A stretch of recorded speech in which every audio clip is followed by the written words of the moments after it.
Welcome to Media Revolutionaries. How did you get into this business? Well, when I was a kid, my father ran advertising agencies. So I was a very strange kid in that I always liked the commercials better than the programming on television. And my father and I would always have conversations about what makes a good advertisement on TV. And when my father would have take your kid to work day, I'd go in and I'd meet all of his colleagues and friends at the advertising agency. And I distinctly remember thinking, this is the coolest job in the world, because advertising agencies then were the hottest business. This was in the 80s. And his colleagues were all the smartest, wittiest, funniest people I knew.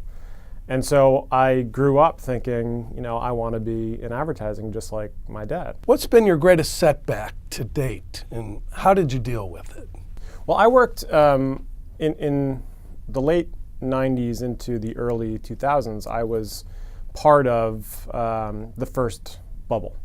So I worked at a digital agency called iExcel, which was one of the original digital agencies that at some point was worth well over $1 billion. And then I worked at a startup. And in 2001, all of that came crashing down.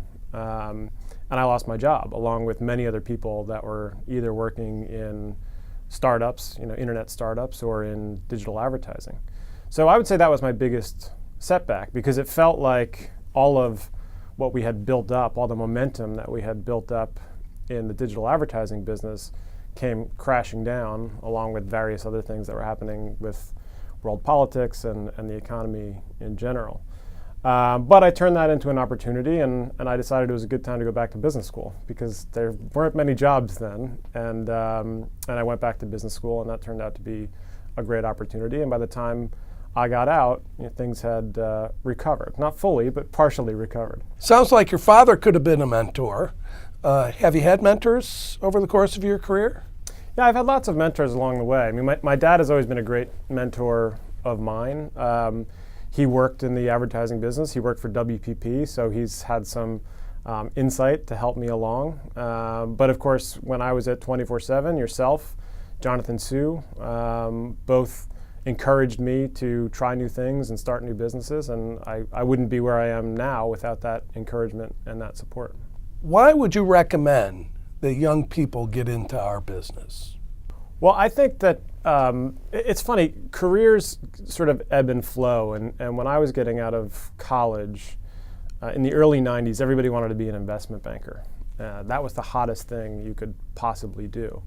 And it turns out that entire industry has changed, and I don't think that's the case anymore. And when I talk to young people that are in school, they're not necessarily looking for the most glamorous Wall Street job anymore. They're looking for jobs where they feel like they can do good for an industry and for the world, make lots of money, and be around dynamic, smart people. And I think that there's no better industry right now than the programmatic media industry to do that. These are some of the smartest people in the world, if not in the world of advertising. It's a very fast-changing environment.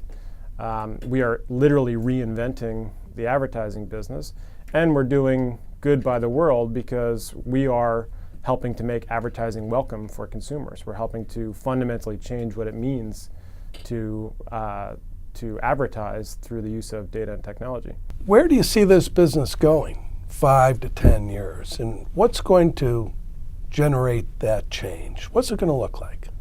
In 5 to 10 years, we're going to be talking about programmatic in the context of linear TV, much more than we are in display or video. There are some big challenges to solve with the linear TV feed and how to make that addressable, including how do we plan TV with data? How do we serve an ad into a set-top box? How do we measure it? How do the economics change within the industry?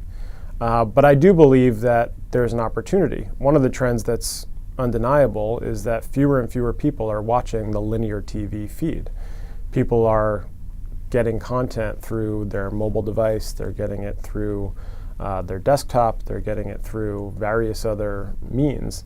And that means there's fewer people sitting down in their family room and watching a linear TV feed.